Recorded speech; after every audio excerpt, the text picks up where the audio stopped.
Ijoolleen keenya Beerut keessa jiranii jabaatanii seera harka galchanii jiru. Otoo barruudhaaf deemanii otoo hin taane dhimma mucayyoo kanaa dhimma isaanii godhatanii deemanii seera jala galchan.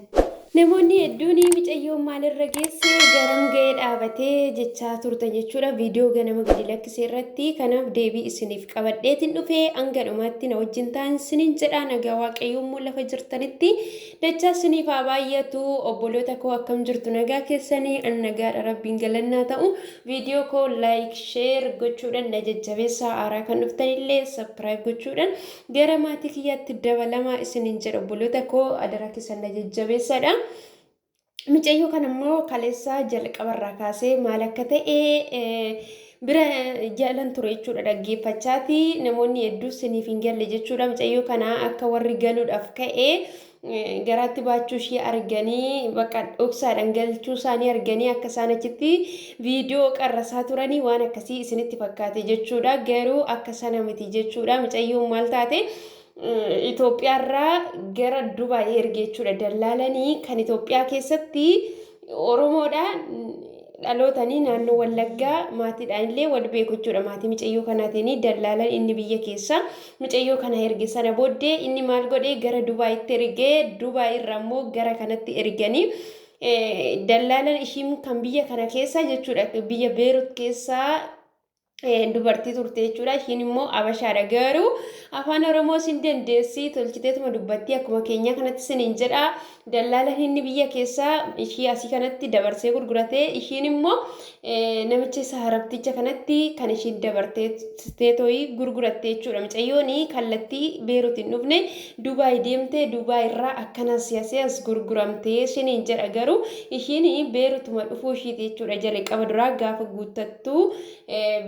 biyyi ishiin guutte jechuudha. Garuu akka sanatti daddarbaadhaan dhuftee mucayyoon kun dhuftee asiis immoo hin gurguramtee karaa seera qabeessanii miti isiniin jedha obboloota kooyi. Kanaaf mucayyoo kanarraa maaltu ga'e jettanii mucayyoon kun akkuma dhuftee mana madaamii keessa hojjechuu jalqabdeeni arabtichi abbaa mana madaamii suni mucayyoo kana daffaruuti kan inni jalqabe jechuudha. Akka dhagaa jirrutti mucayyoon garuu ammatti jara bira jirti waan ta'eef biyyaa fidee dhufee waan akkasii jetti jechuudha. Mucayyoon kun immoo erga dhuftee ji'a 8 ulfii kun immoo ji'a 7 jechaati jiru. Kanaaf mucayyoon jaalalleen qaba biyyatti isarraan ulfaa'e gaafa ishiin jettu ishi bilbila jaalallee kees kenni jaalalleen keenya maqaa jennaan nama himtu wallaaltee isiniin jedha. Sana booddee giddiidhumaan wajjinii raftanii beektu jennaan ni wajjin rafnee beennaa garuu moo waan goone garuu ni hooshi garuu homaa goone hin beennu wajjin rafuu moo wajjin rafnee beennaa jetteen ji'a tokkicha wajjin rafne jetteen isiniin jedha obboloota kooyi. Dallaalan inni biyya keessaa mucayyoo kana gurgurate duraan hin beeku jedhe jechuudha. Jedheeti Mubaarak Musammaa hin arrabsee laayivii irratti hin ba'e jechuudha. Sana booddee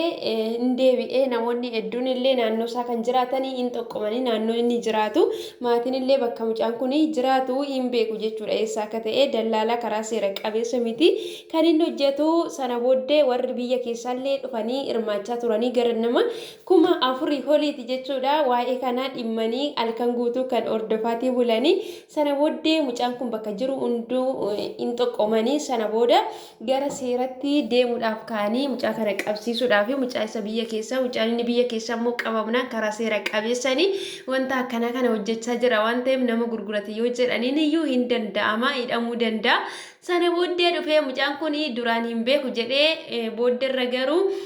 firatachi jira. Ani fira sanattan ergee malee nan hojjisiise malee ani dallaalaa miti jedhee deebi'eeti immoo obboleettii kiyyatachi jira. Obboleettii kiyyarraan nattennaan lakkoofsa obboleettii keenyaa nuu kenni jennaanini obboleettiin kiyya immoo hin jirtu hin onlaayinii irraa amma hin jirtu ishiin maal godhattuun hin beettanis jedheeni. Achi booddee gara hundaaniyyuu itti naannessinaanii dideetoo irraa ba'ee ani wanti hin beeku hin jiru ani dallaalas miti waan akkasii jedhe siniin jedha obboloota koo. Karaa biraatiin immoo karaa asiinitiin immoo ishiin asitti dallaaltiin ishiin gurguratte ishiin dubartii sun immoo mucayyoo kuni erga jechuudha irratti beekamee gara ishee hamma kana guddate ishii bira kan ishiin turte durumaaniyyuu jechuudha dhoksite gara biyyaatti yeroo ishiin dabarsuudhaaf kaatu mucayyoon obboleettii ishii Dubaay irra jirti waan ta'eef Mubaarakiin adara sagalee nuuf ta'e obboleettiin koo akka sanatti rakkattee jechoota garagaraatu ishiidhaan jedhama jechoota dubartiidhaan hin jedhamne akkasuma immoo dararaan illee irra ga'aa jira waan ta'eef adaraa nu bukkee dhaabadhu nu gargaari gaafa jetteen mucayyoon kun karaa sanaan kan ishiin baate isiniin jedha waan baay'ee qoratamte haa ta'u malee mucayyoon kun ani daa'imummaa isin qabdii doon jette ta'e wanta sanaan gallee homaa hin dubbattu isiniin jedha.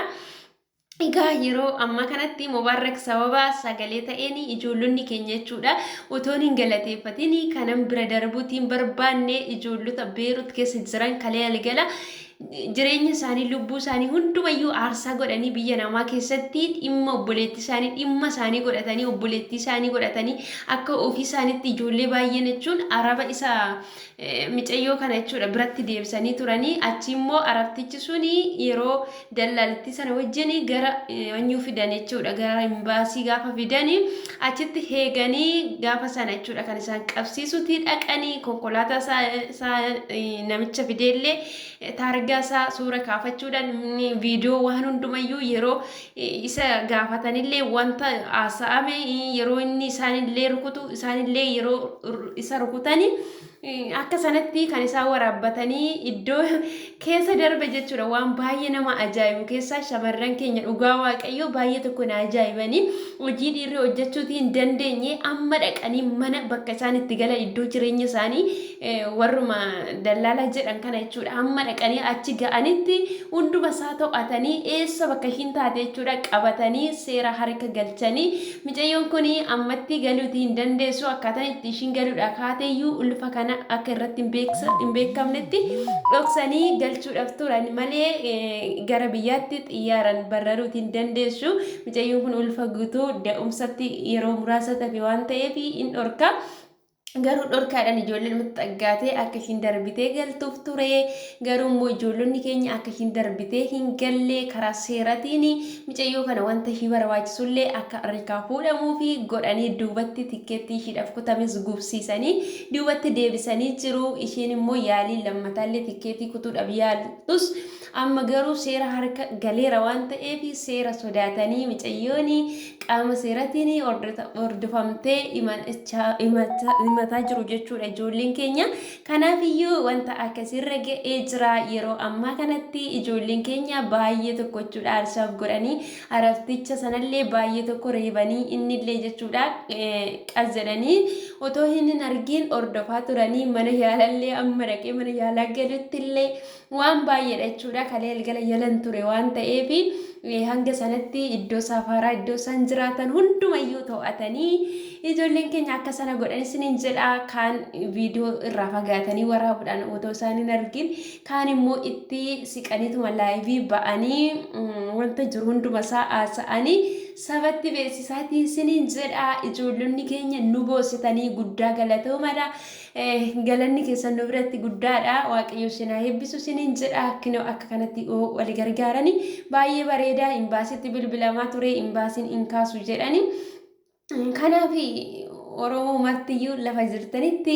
waaqayyo isinaa tiiksu akkasuma immoo yeroo rakkinaa kanatti kinoo akka kanatti sagalee waliif ta'uun bareeda isiniin jedha mucayyoon akka jettutti namichi daa'imanaaf godhatta bakka naaf deessanaan jedhe waan akkasii jettee mucayyoon kun afaan illee hin beektu haaradha akkamittiin akka kana dhageesse akkamittiin akka kana wajjin haasa'ani anaaf gaaffiidha isiniin jedha gara kaaniin jarri dallaalitti sun akka jettetti mucayyoon ulfa kana biyyarraa fiddee dhufte malee asitti miti kan ishiin ulfoofte jechaatii jirti kanaaf mucayyoon immoo giddiidhaan gaafa harkaa ba'u nan guddifadha naaf deessaa ilmoo naaf godhattanaan jedhe jetti isiniin jedha obboloota koo kana fakkaataa yaadni koo gaaffiin keessan isiniif deebi'ee jedhee tayyaada mucayyoon qaama seeraa jala ooltee jirti waan ta'eef wanta ta'ummoo wal wajjimaan teenye ilaallaa garuu ammallee sagalee ta'uu fi biraa hin hafinaadha jabaadhaa sagalee ta'aa fi siniin jedha wanta kana kun baay'ee amaadhaan kan dabarsee wal kennu nama keenyadha inni sunis Oromoo ta'ee otoo jiru mucayyoo kana dabarsee dallaalatti gurguratee dallaalattiinis immoo deebiftee arabatti gurgurattee mucayyoon kun yeroo lama jechuudha kan ishiin gurguramtee sayyoo araba beeru Dubai deemtee Dubai irraa akkana siyaasas fidamtee walii gadi jechuudha kan ishiin oofamaa turte baay'ee tokko nama gaddisiisaa mucayyoo daa'imni umurii amma kanaatiin yeroo cabduu yeroo biyyatti illee deebite xiinsammuu ishillee tuqamuutii danda'a waan salphaa miti siniin jedha obboloota koi egaa wanti godhamu hin jiru carraa nabii waan bakka nama oolche bakka nama jiraachise jiraatu isiniin jedha wanta kana siniin qunnamni ijoolleen keenya sodaa of keessaa baasaa lafa jirtanitti ofitti hin taphachiisinaadha amma lubbuun keessa sin keessa baatutti siniin jedha nagannaa tura baay'ee sin jaalladha siniin jedha amma viidiyoo biraatiin walitti deemnutti ciao